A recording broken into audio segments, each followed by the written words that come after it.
All right, good evening. Welcome to episode 1 of the ISWUTT podcast. ISWUTT stands for I'll say what's up to that.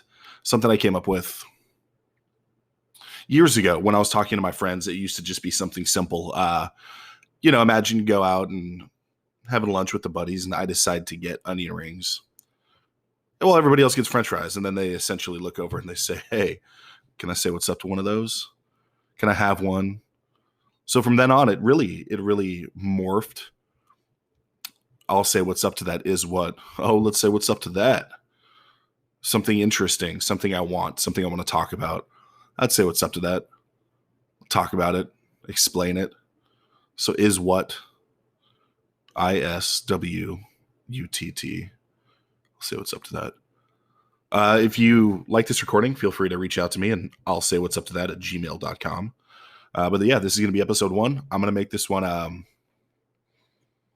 little bit short. It's not going to be necessarily the brightest topic in the world, but I think this is something that is happening right now that I really think needs to be talked about. It's something that was brought to my attention over the last few days, and I didn't fully understand the depth of what was going on until I started looking into it. And with that, the topic I want to talk about tonight is China and some of the things that they're doing right now.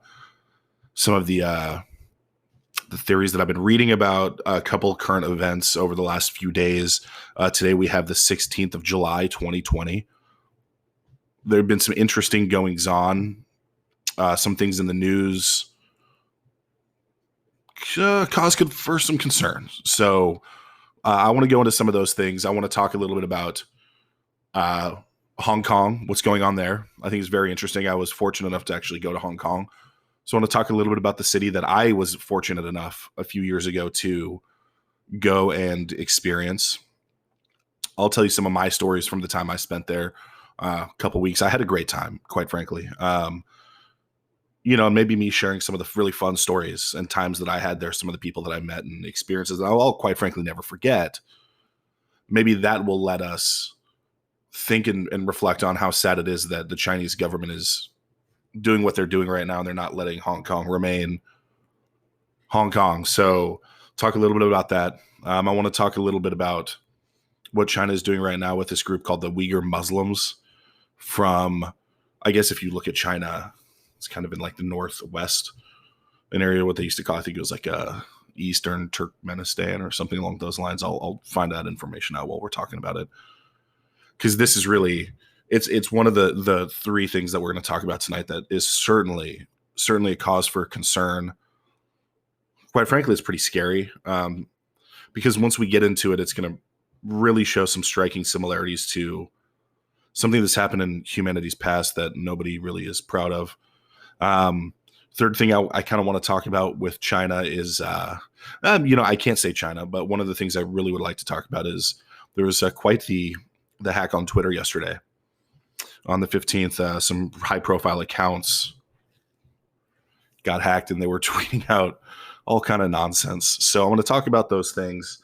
Once again, I'm not going to try to drag this one out for too long because I do think some of these topics are a little bit heavy, and I don't really personally want to get into the mindset this evening of all of this heavy stuff and have that really all that's on my mind. So I might take my time recording this one. I might do like a little segment here. Maybe I'll take a break. Maybe I'll go get a bite to eat, play some video games, unwind. Maybe I'll watch an episode of The Simpsons. That always kind of lightens the mood for me. And then I'm going to come back, talk a little bit more because each of these three topics are super heavy. Welcome to episode 1. I wouldn't necessarily say that it's usually going to be like this. There's all kind of things I like talking about: entertainment, sports. I don't really want to get too political with it, but I definitely think tonight is it's apt for that. I've been doing nothing but reading about this stuff since I got home from work today. So stick around. We'll be back in just a little bit. I'm just going to do for me, it's going to be a little bit. For you, it's going to be almost like 5 seconds long. So I'll catch you in a minute. Thank you very much. Once again, welcome to ISWUTT episode 1. My name is Michael Graham. If I didn't say that earlier, I'm going to be your host on this journey.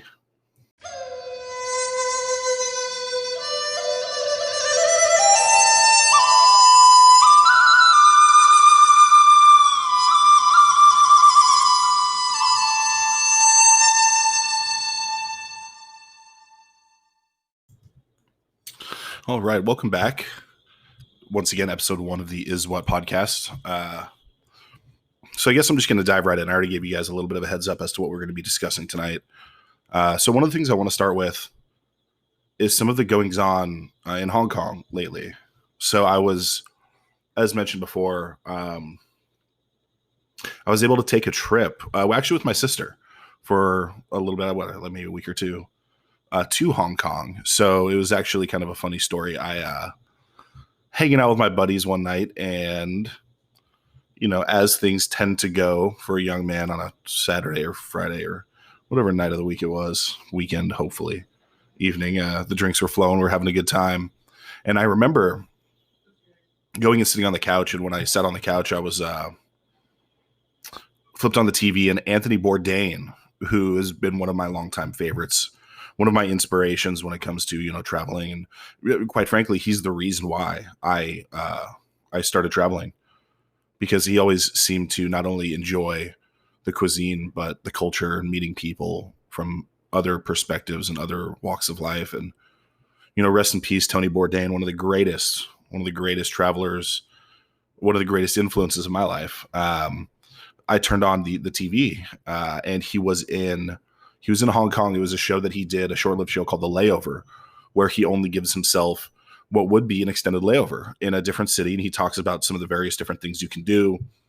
He goes into talking about the food that you can eat if you're only there for, let's say, 48 hours, 36 to 48 hours. So when I was watching Anthony Bourdain and he was in Hong Kong, I, of course, in my slightly inebriated state, pulled out my passport and I went on to Skyscanner, and I looked up a flight from Los Angeles to Hong Kong via China Air. I'm sorry, it was Air China, I think. China Air is different. About a month out. So I bought the ticket. It was relatively inexpensive. I think round trip was, I don't know, maybe $350. It wasn't a very expensive flight. So I think it must have been about a week before I left. And my sister contacted me, and I think she'd recently had a breakup with her boyfriend, or something was going on where she kind of felt the need to join me. Maybe it was just my older sister wanting to be protective of her younger brother, her much larger, more handsome. No, let's get real. I'm way fatter, way more white. She's skinny and tan. She doesn't quite look my sister, but she's the best person I know. Maybe it was her instinctive, let's protect younger brother and let's go on this trip with him. I'm very happy that she came. We had a great time. So she actually came with me, and she flew out and she met me in Hong Kong. So we get there, we go into the hostel. I actually met some people that I'm still in contact with today. There were two gentlemen, James specifically was super fun, and Christian, another great guy from London in the UK. So we spent some time with them, and we got to kind of cruise around in Hong Kong. And in the hostel we were staying at, the owner of the hostel took us out, and we went to the racetrack. After the racetrack, you got to some bars. We had a great time. We not only got to see the nightlife in Hong Kong, and I'll go a little bit deeper on that in a second, but we also got to do some really fun exploring during the day and seeing the city, because it's an interesting, Hong Kong itself is an island. And then if you can take what's called the Star Ferry, and it is maybe a 2 to 3 minute boat ride right across Victoria Harbor. And then you're on this peninsula that is connected to Greater China. And that peninsula is called Kowloon. And then north of Kowloon, you have what are called the New Territories. So when people say Hong Kong, they can either be referring specifically to the island, they can be referring to Hong Kong Island and Kowloon, the surrounding islands, and the New Territories. So it really just depends. I think if I were to say to you, oh, I had a great vacation in Kowloon, you would say, what the hell? Where's that? And if I said, no, I went to Hong Kong, I think people understand that a little bit more. So kind of lump those together. We got to go see Kowloon, got to see the New Territories up north, got to see some really beautiful shrines. There's a lot of islands, smaller islands around Hong Kong. There's an island we went to and did a long hike one day called Lama Island, where the island, there's really only one north and one south fishing village. There's no cars on the island. So to get from one to the next, you have to do this really long hike through the mountains. And we kind of came upon this very secluded beach. And fortunately, the flags that were flying indicated there were no sharks. So we all hopped in the water, swam around for a couple hours. Really bad idea on my part because I didn't bring swim trunks and I didn't realize the what would you call it, the amount of chafage that goes on when you have some wet boxer briefs and a long hike ahead of you. Anyways, moving on. We did have a great time exploring Hong Kong. Some of the nightlife really was fun. There was one night we went to what they call the Happy Valley racetrack. It's actually the number one most money making racetrack in horse racing track in the world. So while we were there conveniently, it was Oktoberfest and there was a lot of German expats that were there. Everybody was drinking, having a great time. You know, horse races end, one thing leads to the next, and we are in the middle of Hong Kong Island at just some bar, and everybody's just having a bitchin' good time. The drinks are flowing. You're getting to know all of these different people from all different areas of the world. So specifically with our hostel group, there were the two gentlemen that I mentioned from the UK. There was a whole host of Canadian people that were with us, and I remember one gentleman. I don't quite remember his name, but he was deaf, and I did 3 years of sign language in high school. Do I remember all of it? No, but for some reason, once we got the drinks flowing, I could remember a surprising amount of sign language. So I was able to communicate with him quite well. And he was solo traveling, just a deaf guy from Canada, from Vancouver, BC. And he was traveling around the world for about 3 months. Very impressive. You know, it just goes to show you that, with technology and the way things are now, anybody can do anything. It's really, really cool. So I had a great time, and there were a few different evenings where the nights may have gotten long. I'll just say that. We must have long nights. And there was one evening I found myself like a little bit lost on the streets of Kowloon, and I was not exactly too sure where I was going. I knew a few things. I knew the drinks were strong that night. I knew I was hungry. I knew I wanted to go to sleep. And I knew this little shack, hole in the wall food place had some really fucking cool cars parked outside of it. Really nice custom paint jobs, Hong Kong license plate, right side drive, like drifter cars.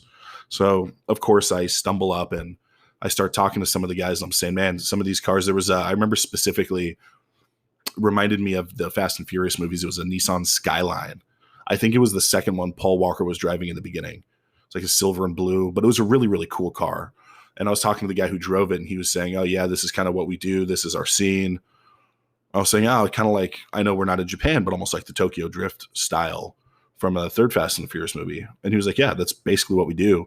It's the scene, it's what we're into. So I ended up spending some time and eating some really, really delicious, traditional, like Hong Kong fare at this kind of hole in the wall, middle of the night, munchy meal spot. And slowly but surely, these guys started opening up to me more and more. And eventually my curiosity kind of got the best of me. Just prior to me having gone there, they were doing these things called the umbrella protests, where it was a lot of the young folks that reside in Hong Kong, Kowloon, and the New Territories were protesting how China wanted to take them from the law that they were used to, almost like this British, almost like a Western law, and really bring them back into the way that China's run. And none of the people wanted that. So I started asking, I said, so how did that go a few weeks ago?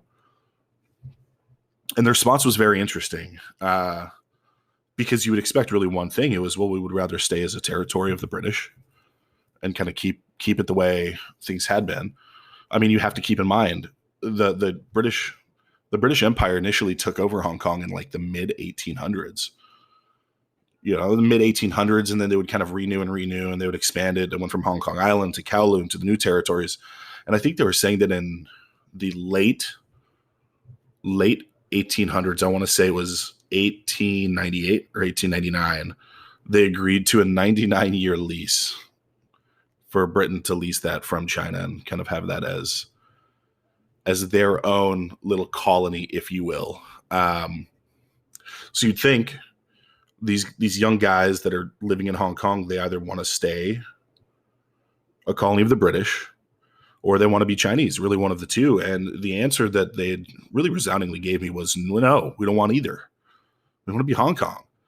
We already have our own infrastructure. We have our own police force. We have our own governance. We have our own dollar. We have they don't use the Chinese yuan or the renminbi, I think is the other term. They use the Hong Kong dollar. So they didn't want any of it. They just want to be on their own. They want to be autonomous. They don't want to be a part of China and abide by what China's rule, the People's Republic of China, say. They don't want to be controlled by the British, who are halfway across the world. Want to be their own. So when you look at some of the things that are going on right now, as Hong Kong is asking just for freedom, and I have a feeling this is going to be one of the few, or many, hopefully few, not many, things that are going to really be a hot button topic in the next 10 years, 15 years, because you have this Chinese government saying, oh yeah, no, as soon as we take it over, we will leave them to their style of law, where they have more freedom, and they have the thing called free speech, and they have this and they have that.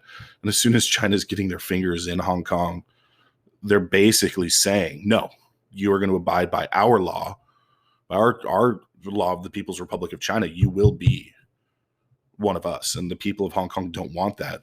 I think it would be great for the Western world to back up Hong Kong as much as we can, much like Taiwan, and say, no, we need these areas in that part of the world for free speech. And maybe that small island in Hong Kong can be one of the few bastions of hope for people that might be living in China that don't necessarily love their government and love where they are. Who knows? It could be very well something that might play a bigger role, for as small as the area is ideologically in the world, at some point in the near future. Had a fantastic time in Hong Kong. My sister just sent me a text message the other day, and she said, hey, Michael, I'm very happy that you and I went when we did to Hong Kong, and we had an opportunity to experience it for what it was, before the journalists are getting locked up, before the riots, people showing up in the riot gear and arresting protesters. And we got to see it for what a lovely city it was, when you have such a strong economic hold of your area. Some of the greatest architectural buildings I've ever seen in my entire life. The the IMF building, International Monetary Fund building in Hong Kong, has a bar on the top of it, went to called the Ozone Bar, 118 stories, the tallest bar in the world. We went up there and we had some drinks, and we had a great time. And I really hope that things don't heat up too much, because I would love at some point in the future to go back to Hong Kong and it still be what I remember. Is it likely? Not too sure. We can just cross our fingers and hope that with whatever the world holds for us in the next 5, 10, 20 years, Hong Kong isn't completely rolled over, but you never know. Never know what'll happen in that area of the world. When you're having a war of ideals, things are pretty cut and dry. It's a little intense. Very rarely do you see long-lasting agreements. Anyways, I'll update you guys on Hong Kong and what's going on, what I think is happening there. I'll be back. When we come back, we're going to talk a little bit about some other stuff China's doing that's, once again, a little heavy. Not the easiest thing to discuss, but quite frankly, I'm a little parched. I'm going to go get some water. I'll be back.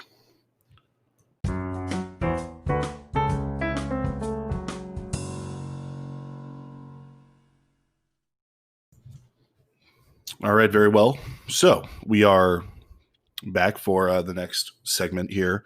I don't think this one is going to be quite as long as what we were just kind of talking about. It's a little more on the heavy side, so I don't want to spend too much time dwelling on this. Fortunately, I don't have any personal stories to go along with it, like I did talking about my time in Hong Kong and the people I met and the great time I had. But one thing that I stumbled upon the other day that not very many people are talking about is right now what's happening in China with a group of people called the Uyghur Muslims. Pretty sure that's how you pronounce it. I looked it up. I hope I'm not wrong. It's spelled Uighur. And it's a group of people that live in a specific area of China that are of the Islamic faith. And apparently the Chinese government is not getting along with them very well. I saw kind of a disturbing video online, what seemed to be a drone flying over this group of people that were sitting single file in a row, almost like a snake, like zigzagging back and forth, surrounded by Chinese national military folks with weapons, and almost looked like riot gear, kind of keeping them at bay. So it seems the Chinese government right now is rounding up this group of people called the Uyghur Muslims, who are a minority in China, and they're sending them to more or less concentration camps. I know the Chinese government has kind of denied and said, well, they're not concentration camp, guys. Come on. They're calling them re-education camps. But the more we're looking into this, very much does it seem like labor camps, like concentration camps. So since 2017, they estimate that 1 million Uyghur Muslims have been interned in China. If you're looking at a map of China, the area that they're keeping them is almost an unincorporated area in the northwest of China. And they're saying that an estimated 1 million people since 2017, with satellite footage, some leaked maps, various different things, they have identified 85, a little bit more than 85 of these camps. And these are just according to reports. We don't really know. It could be 2 or 3 or 4 times that, but we've already identified at least 85. And it seems that the construction of these camps has been popping up pretty significantly since 2017, 2018, 19, and 20. These weren't long-standing. They seem to be relatively recently built. But like I said, the Chinese government very much denied that these camps were existing. There were a few images that leaked of the construction of some of these camps. And these images, when you look at it, we know they're aerial images, so it's not like where we have a photographer on the ground, but very clearly you can see watchtowers, you can see barbed wire fences, you can see what looks to be housing units, very desolate areas. It's not like this is a gorgeous lakefront property. It looks like it's kind of in the middle of nowhere. And it looks very much like an internment camp. It looks like a concentration camp. One of the things that was sorry, it gets a little bit intense and a little bit heavy. One of the things that was speculated is that a lot of the wigs that people buy for hair extensions that come from China are actually being harvested off of this group of people. There's photos of them with their heads shaved, and even to go a step further, some of the things that I were reading, and I don't have any concrete evidence of this, and I hope to God this is not true, that they're using these people that they're interning and putting in these camps almost to harvest the organs. One of the things that I was reading was mentioning that if you are of the Islamic faith and you need the replacement of any type of an organ, you can't just go get some random organ. It needs to be from someone who's of a similar faith. I think the term is halal. I think that's the term. I'll have to look that up. If I get that wrong, please don't roast me on that. But yeah, so they are denying that these are concentration camps, but what they're saying is, we are acknowledging. No, they're just called re-education centers. Quite despicable, if you ask me. Nobody's talking about it. I can't believe this isn't all over every mainstream media, and people are. How are we not looking at the history within the last 100 years of humans and not noticing something that's popping up that happened before? When you have a regional hegemon in China, maybe you would even just say worldwide. They're one of the biggest powers in the world. And this is happening again. People are being rounded up because of their faith. They're shaving their head. They're demoralizing them. They were even saying that the president of China said that men are not allowed to grow the facial hair. Women are not allowed to wear specific religious garbs. They can't wear certain clothing. Destroying the mosques in the region. They're getting beaten. It's an absolute shame. They're saying about 1 million people. They say in China, the Uyghurs, about 11 million. So you're looking at almost a tenth of the population is being detained right now. They speak a couple different languages, so I don't know if there's maybe preference for one language over the other, really how that works.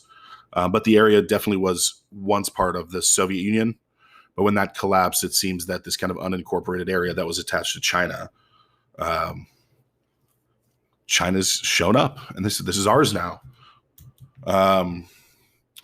Yeah, so it looks like the area in northwest China, it's been under the control of China since 1949, is what this says here. But a lot of the people that live there don't even identify as Chinese. They call themselves from East Turkestan, is where they prefer to say that they're from, not from China, but China claims control of the area. And conveniently, it's China's largest producer of natural gas. So that's why China has a vested interest in the area and making sure the people that live there very much do bend the knee to the control of the Chinese government. Now, as to why they're targeted, the Chinese have said that these people are extremists. They're causing attacks in China, various terror attacks. I think they point to 2 attacks specifically in 2013 and 14, which a small group of these Uyghur Muslims claimed that they did it. But at the same time, that's a small group of extremists. That is not everybody. Why punish everybody that's a part of that race and that religion? Doesn't quite make sense. But yeah, it was 2017. The Chinese government passed a law saying these people that are now being interned can't grow long beards. The women can't wear veils. Demolishing the mosques in the area, so they can't actively participate in their religion. So that's happening right now. Right now. One of the articles that I was reading was actually published on the 4th of July talking about this.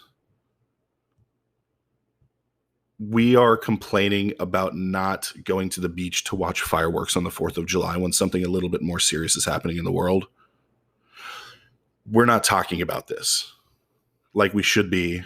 I don't really want to go too much more into this because, quite frankly, it really, really gets to me. I know that we've condemned them, but how is this not being covered by every major news outlet? Completely covered. There's some people on Twitter that are saying they're doing hunger strikes until this is resolved. Who knows when that's going to be? It all depends on how quickly we act on it. Anyways, think about that. Almost like we're letting history repeat itself less than 100 years later. It would be an absolute shame if it comes out that because of economic interest, we allowed this to happen to another group of humans. All right. I'll be back.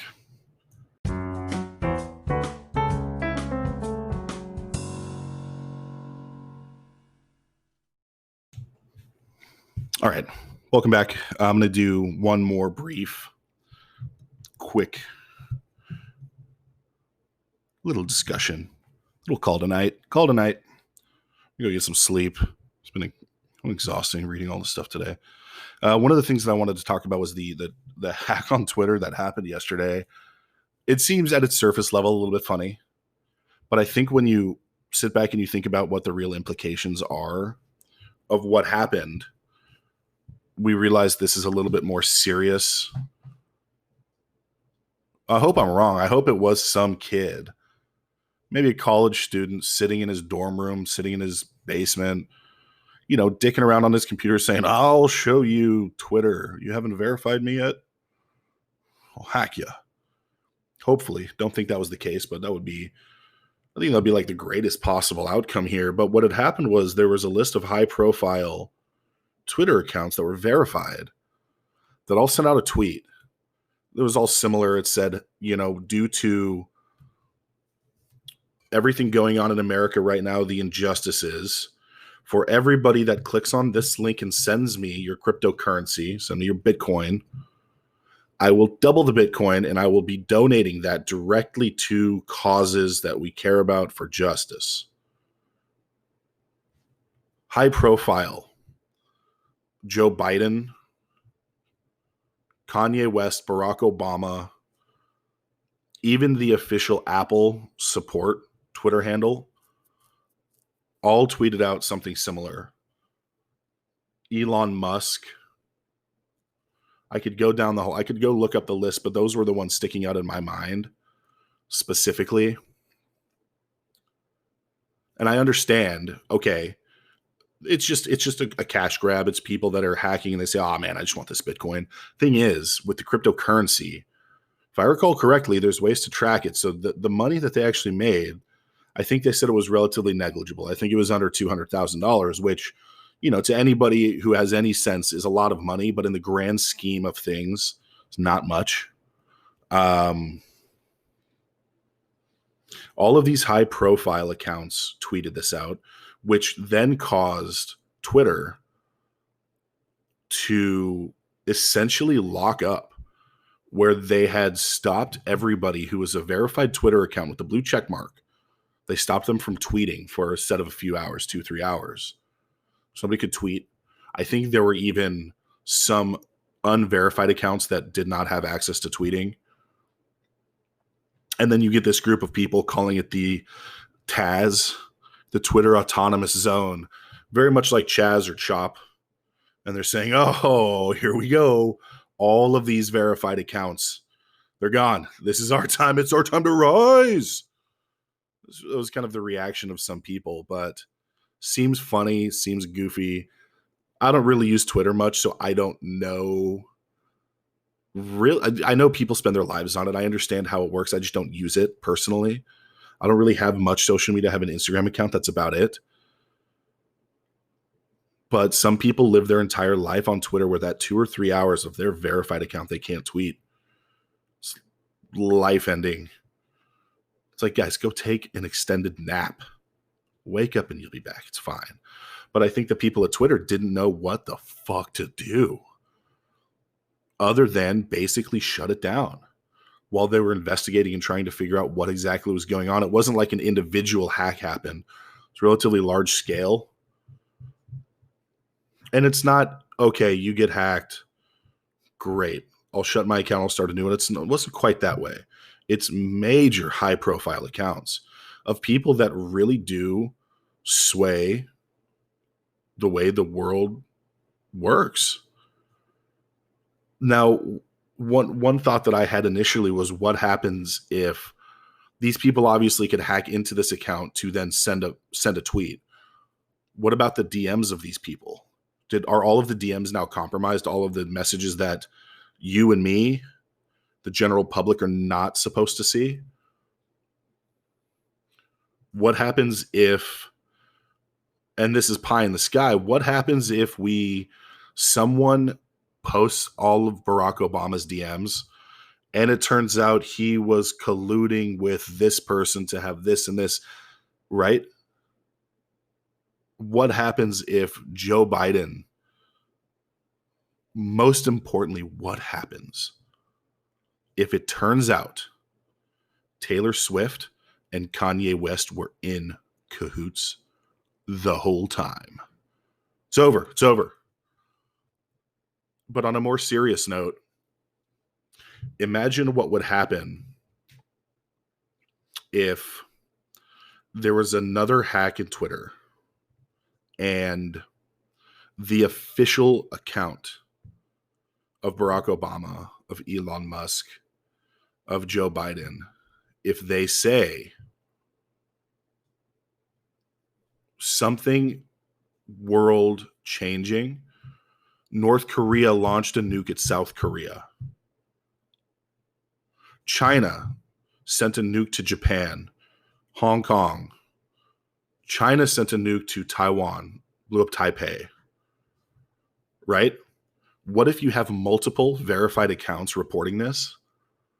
And then Twitter, following the same protocol they did yesterday, they don't know how to fix it. And they lock everybody out from tweeting. For the next 3 to 4 hours, the entire world is going to think we're at a nuclear war. People are going to be shitting bricks because nobody can go to Twitter. People don't turn on their TV, go to CNN very much. People don't go to Fox News. They don't go to MSNBC. They go to Twitter, they go to Facebook. They go to social media platforms to find out the news. There's so much news broken on Twitter. People's careers being ruined, people's lives being ruined, people being exposed. What if the entire world thinks China's launching a nuke at us right now, and then Twitter locks it up? It's mayhem. There's going to be rioting. There's going to be looting. There's going to be people killing each other. You think it's bad what happened in the last 2 months? Imagine that. Bigger deal. Huh. I'm just going to leave. I will leave you with that. I want you to ponder on that, because maybe it's time for us to reevaluate how much we're really attached to this social platform, where if you have the social media platform and people are so hooked on it, it's where they get their news. It's how they talk to their friends. It's how they communicate with their boyfriend, their girlfriend, their significant other, their business partner, everything. Maybe we either need a better way to regulate this, or we need to revisit and look at what our relationship is with these social media platforms. I want you to think about that. If you have any comments, anything you want to talk about with me, any topics you want to cover, by all means, send me an email. I'll say what's up to that at gmail.com. All one word. Hit me up. I'll come back with another episode next week.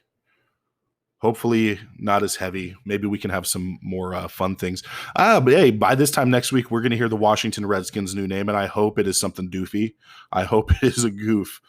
Let's have a good time this week, guys. Keep it good. I'll say what's up to that.